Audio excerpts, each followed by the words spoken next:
Two massive hurricanes just hit the southeast US recently, which opened a lot of eyes to how important it is to be prepared, and that can feel pretty overwhelming. But imagine having everything you need, long, short-term supplies, neatly organized in a clean and tidy and minimalist home. No more panic, no more mess, because the last thing you want is to be caught in an emergency, either without what you need or buried under a disorganized mess when it matters most. You might find this especially handy if you feel like your house is a little small, if you have little kids, you're worried about the cost. But today I'm going to show you how you can be ready for just about anything without added clutter or chaos from your space. Now, prepping provides peace of mind knowing that in an emergency, you'll have the basics to keep everyone safe, fed, and secure. It's all well and good to say, okay, let's get prepared, but can you squirrel away too much, too little? What should we keep? I get to it. We also don't want to end up with a pantry full of canned beans and feel like we're prepping for a doomsday bunker, unless you are into beans, of course, in which case, congratulations, you're halfway there. Now, I have got you, so let's get into the essentials. Let's talk about the essentials, what you need per person per household. Now, as moms, our top priority is keeping our family safe and cared for, no matter what happens. But in a natural disaster, some things are out of our hands. So we're gonna need some core items. Number one, food and water. Non-perishable. So there's canned goods, freeze-dried meals, super handy. I've got a freeze dryer. I love it. Water, 1 gallon per person per day for at least 3 days. And you're going to want similar for food, probably for every meal, breakfast, lunch, and dinner. I mean, in a real emergency, maybe you'd have to make that stretch. But also, you're going to want things in easy storage locations, which is really helpful. And I will get to that in a little bit later. There's also first aid. It's good to have a first aid kit. I live in an earthquake zone, and the chances of stuff falling and breaking and broken glass, it's not exactly low. So we're going to want a first aid kit. So in 2018, we lost power during a Carrizo windstorm right before Christmas, and it was super cold. I went to my emergency box in my garage to only find some applesauce, some old granola bars, and a radio and a flashlight. It was scary to realize that I actually couldn't keep my kids fed or safe with what I had prepared. And living in an earthquake zone, it was kind of felt irresponsible, really. And although if you ask my kids, they'd probably be fine living off of granola bars and applesauce for a week. But me, I like hot meals, thank you very much. And I will show you my space in a bit. But first, a couple other things that we are going to want is some Swiss Army knives, solar flashlights, and other tools that might serve multiple functions. Maybe even you could use this calculation to decide what to have. So use your family size to determine the number of supplies. So maybe 3 meals per day times number of family members times number of days. Now they say 3, but my actual like bug out kind of boxes that I have are good for a month. I have a month's worth of food that we could take. I mean, I don't have a month's worth of water though, I'm just gonna say. Also, hygiene and personal care is very important, especially if you're a woman, you're gonna want some menstrual supplies, a hygiene kit like some kind of soap, compact toothbrushes, really handy. I actually don't even have hygiene stuff in my emergency like getaway kit, so probably should. You're going to want quick dry towels. Some way to wash your hands is really helpful, and those are easy to pack and store. And if possible, opt for multi-use things like wet wipes or whatever. Even body wash could be shampoo, or I personally would probably do the reverse, but even like a hygiene kit could be really handy too. Another thing is clothing. Consider packing a little bit of versatile clothing. I actually worked in one health center, and a guy came and talked to us about emergency planning. He would go to a thrift store and buy shoes for his kids to put under their bed for if they ever had to evacuate, especially like during an earthquake or something. Things will get broken and you're often sleeping in bare feet. So if you had to get up in the middle of the night, it would be good to have some shoes to put on. So we keep that under the clothes. You're going to want things that dry fast, and are warm and comfortable. Another important thing to remember is pet food and prescriptions. And you can grab this full list in my blog post, minimalisthome.ca/minimalist prepper.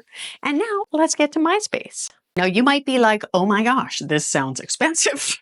Don't panic. This can be done inexpensively and without overwhelming you.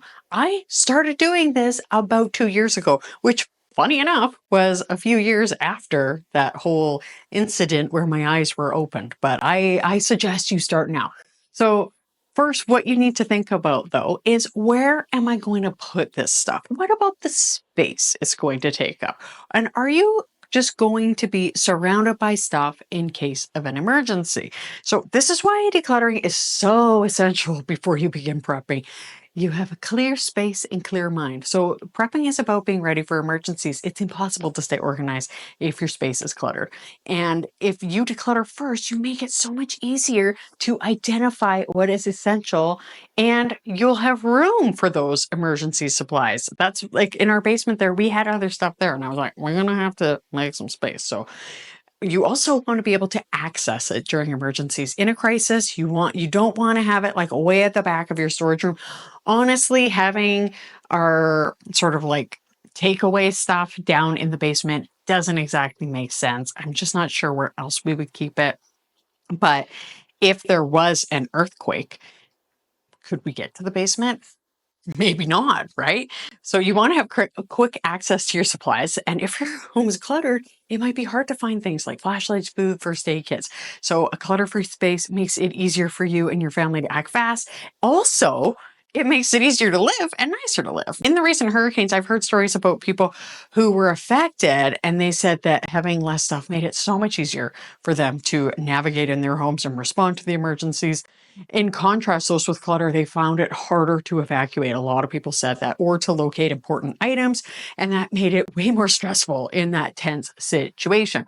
And I actually have a client who I work with, and she had a mouse problem, and that has really been stressing her out. It certainly has made decluttering easier, but it did make it hard to deal with that. We had a flood in our house. Our bathroom over there flooded, the basement, right where I keep all my emergency stuff. And thankfully, we had done a lot of decluttering at that point, but it's helpful to have a lot of it done. So as I mentioned before, you might be like, oh my gosh, this sounds so expensive. This can actually be kind of a budget-friendly thing if you prioritize the essentials first. So your water and your food are the most important items to focus on.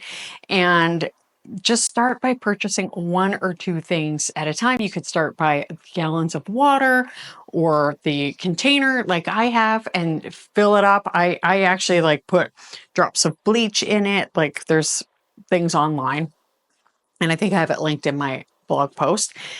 So you can start with the water.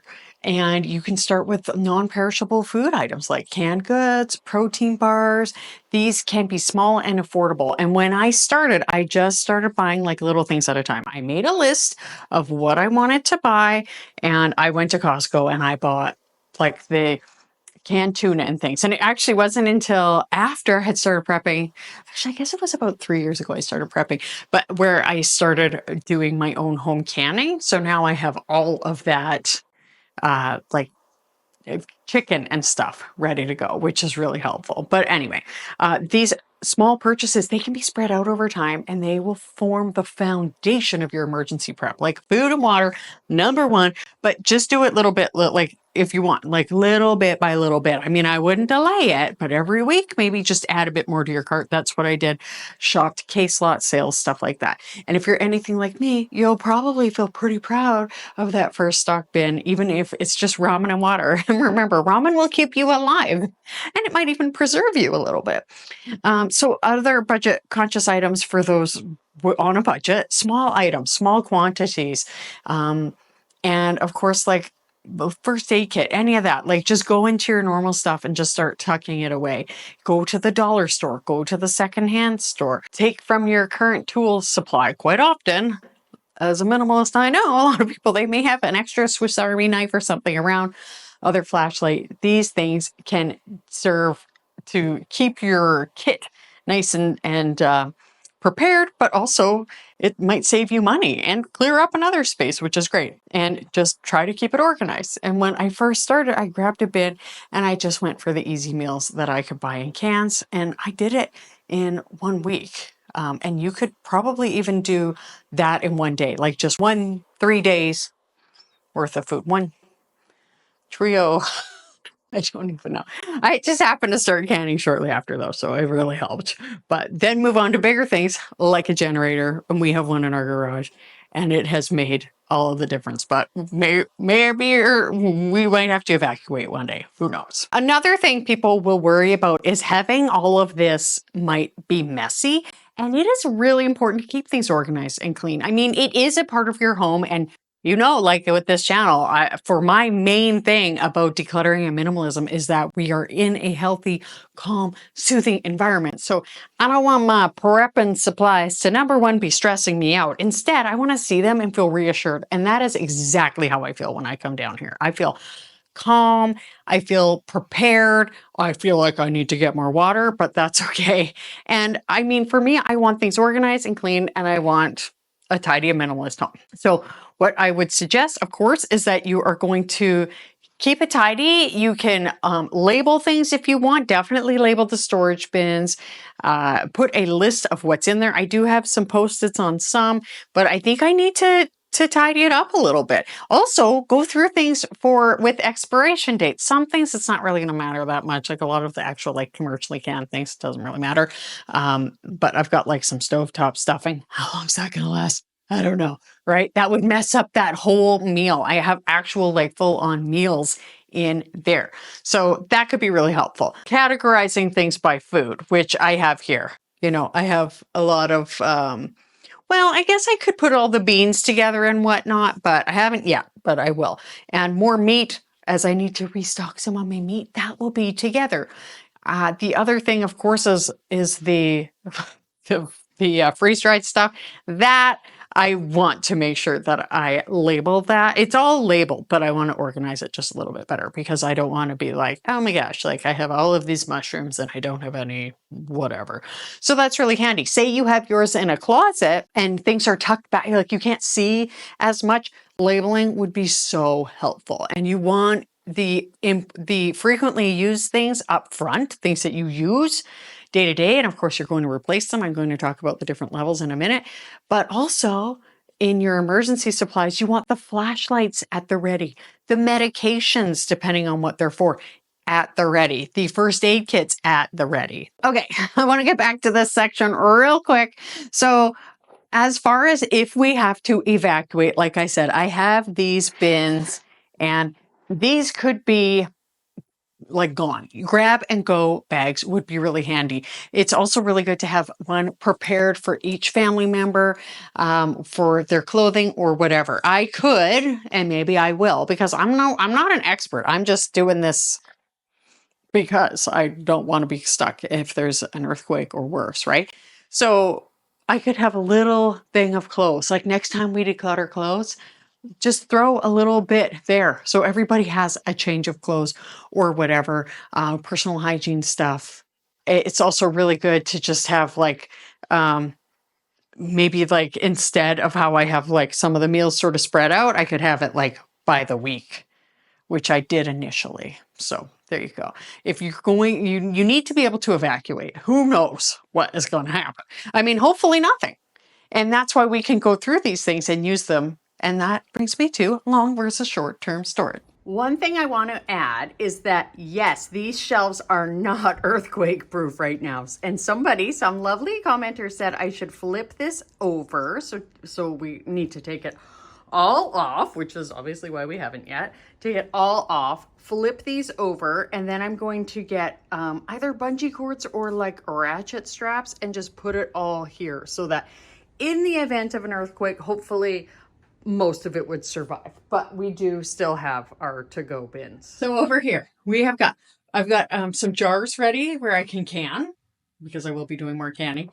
And then I've got cat food. I have 3 bags of cat food, which is good. If I can keep that to 3 bags, that would be great. We have 3 cats, so I probably could have tidied up my shelves a bit. I've got some potatoes wouldn't recommend using the variety I used to can, but later. This is like, so I'm not going to go through everything, but this is a meal, right? This is sort of like a chicken stew. So it's a pint. Whoop, and that would feed two people one meal. I mean, in an emergency, maybe you're not going to be eating like your huge normal size. And I've got like some other soups that are really good and like ready to go. And I've got sauces, I've got broth, but also something that I have that I now make is canned chicken. Now, quite often, almost always, I just use that chicken on my salads for my lunches. It makes lunches super easy.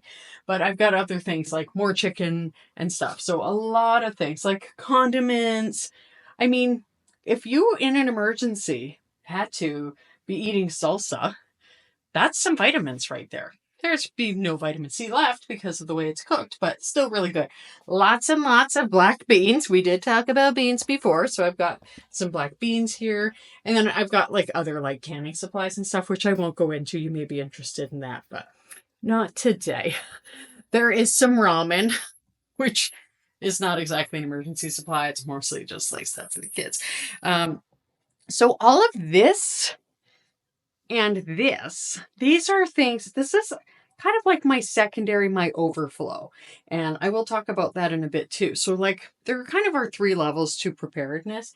And this is sort of like my secondary. That bug out stuff is like there's an emergency, we got to go kind of situation. If we were home, we would be okay because we have so much food here now, which is wonderful. I've got fruit from Costco. There's sugar. It's good to have extra things. Like in Canada, we actually had a sugar shortage last year. There's just been so many crazy shortages over the past few years. Now in here, whoops, I'll tell you about those in a second. In here, this is where I keep my freeze-dried stuff. And I am going to change how I organize it in a bit. But now, these are a bunch of things in Mylar. So this is onions and just so many, like apples. Like you could take, this is so lightweight and I could take this with me if we had to go somewhere. So all of this is very handy for emergency preparedness. And for minimalist preparedness, because it's organized. I'm going to continue to organize it. We also have like these buckets, and there's these really cool lids. They're called gamma lids, and they twist on because this is actually where I keep my flour. It's upstairs because I need to refill it. But the lids are really hard to change.